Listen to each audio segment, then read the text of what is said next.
#AskDrJohn Watson type చేసి మీ questions అడగండి, తప్పకుండా రిప్లై చేస్తాను.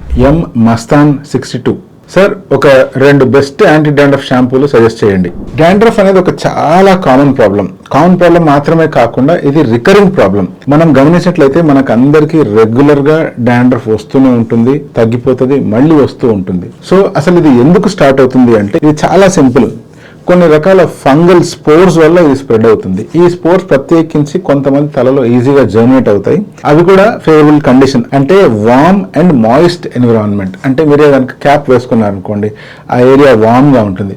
అంతేకాకుండా ఆ ప్లేస్ లో మీకు చెమట రావడం వల్ల తడిగా కూడా ఉంటుంది. ఇటువంటి అట్మాస్ఫియర్ ఎప్పుడైతే క్రియేట్ అవుతుందో ఈ ఫంగస్ అనేటువంటిది ఈజీగా పెరుగుతుంది అనమాట. ఒకసారి పెరిగిన ఫంగస్ ని మళ్ళీ మీరు అదో షాంపూలు వాడి తగ్గించేసుకోవచ్చు. బట్ స్టిల్ దాని స్పోర్స్ అలాగే ఉంటాయి, లేదా మన సరౌండింగ్స్ చుట్టూ దాని స్పోర్స్ సస్పెండ్ అయి ఉంటాయి. కాబట్టి అవి మళ్ళీ తల మీద పడంగానే మళ్ళీ జర్మినేట్ అయిపోయి డాండ్రఫ్ క్రియేట్ అవుతూ ఉంటుంది. అదే కనుక మీ తలలో ఎక్కువ ఆయిల్ ప్రొడ్యూస్ అవుతుంది అనుకోండి, లేకపోతే మీ స్కాల్ప్ మరీ డ్రైగా ఉంది అనుకోండి, ఇటువంటి 2 కండిషన్లలో కూడా ఈ డాండ్రఫ్ ఇంకొంచెం ఫాస్ట్ గా గ్రో అయ్యే ఛాన్స్ ఉంటుంది. ఇప్పుడు దీనికి బెస్ట్ యాంటీ డాండ్రఫ్ షాంపూ ఏదైనా వాడి పూర్తిగా తగ్గించేసుకుందామా అంటే అలా సాధ్యం కాదు.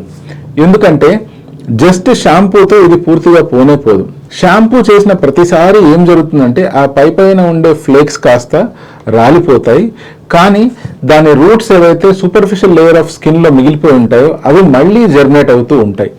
అందుకనే ఒకవేళ మీ డాండ్రఫ్ కనుక పైన సూపర్ఫిషియల్ గానే ఉంది అనుకోండి, అటువంటి సిచ్యువేషన్ లో కీటకొనజోల్ సంబంధించిన ఏ షాంపూ వాడినా కూడా సరిపోతుంది. అలా కాకుండా ఇంకొంచెం సివియర్ గా ఉంది అంటే కీటకొనజోల్ ప్లస్ ZP2 అంటే జింక్ పైరిథయోన్ ఉండే షాంపూస్ కానీ, ఫర్ ఎగ్జాంపుల్ స్కాల్పీ అనే షాంపూ వస్తుంది, దీంట్లోనే మళ్ళీ స్కాల్పీ ప్లస్ అనే షాంపూ కూడా వస్తుంది. లేకపోతే సైక్లోపైరాక్స్ ఓలమైన్ కలిగిన షాంపూ, ఫర్ ఎగ్జాంపుల్ ఏటెక్స్ అనే షాంపూ వస్తుంది. కొంతమందికి ఇంకొంచెం పవర్ యాడ్ చేయవలసిన అవసరం ఉండొచ్చు, అటువంటిప్పుడు మైల్డెస్ట్ స్టీరాయిడ్ కూడా యాడ్ చేయవలసిన అవసరం రావచ్చు. దానికి సంబంధించిన షాంపూస్ వేరుగా దొరుకుతాయి. అలాగే కొంతమంది స్కాల్ప్ మరీ సెన్సిటివ్ గా ఉన్నప్పుడు ప్రత్యేకించి యాంటీ డాండ్రఫ్ షాంపూస్ కాకుండా రెగ్యులర్ షాంపూస్ తోనే మీరు ప్రతిరోజు లేదా రోజుకి 2 సార్లు కనుక హెడ్ వాష్ చేసినట్లయితే ఆటోమేటిక్గా ఈ డాండ్రఫ్ అనేటువంటిది కంట్రోల్లోకి ఉంటుంది.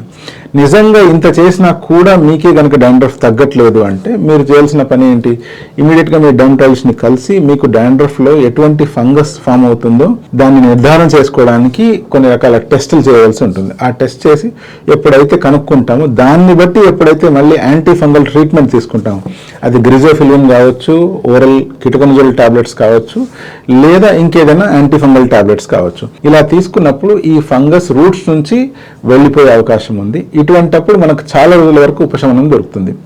బట్ మళ్ళీ ఫంగస్ రాకుండా ఉంటుందా అంటే మళ్ళీ వచ్చే అవకాశాలు చాలా ఉంటాయి. అందుకనే ఇటువంటి ఫంగస్ కానీ ఇటువంటి డాండ్రఫ్ కానీ అర్లీ స్టేజెస్లోనే మీరు ట్రీట్మెంట్ స్టార్ట్ చేయాలి.